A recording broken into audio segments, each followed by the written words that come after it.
Hello বন্ধুরা, কেমন আছেন সবাই? আমি তো অনেক ভালো আছি, কারণ আজকে আমরা পিকনিক খাবো। তো সেই সুবাদে অনেক অনেক ভালো লাগতেছে। তো পিকনিকের সব আয়োজন রেডি ছিল। আর এদিকে মাংস মাখানো, আগেতেই মাংস মাখানো ছিল। তো ওইটাই এখন ফ্রাই প্যানে দিয়ে দেওয়া হয়েছে সুন্দর করে সাজিয়ে। তো সাজানো হইতেছে।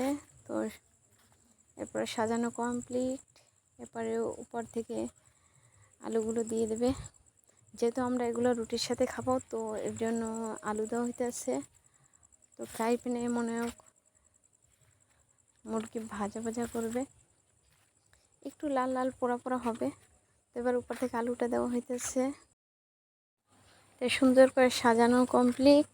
এবারে মশলা সবগুলো ভালো করে সাজিয়ে দেওয়া হইতেছে। এদিকে আলু সাজিয়ে সাজিয়ে দিতেছে। তো এই ছিল আজকের ভিডিও। সাথেই থাকুন পরবর্তী ভিডিও দেখার জন্য। সুস্থ থাকুন।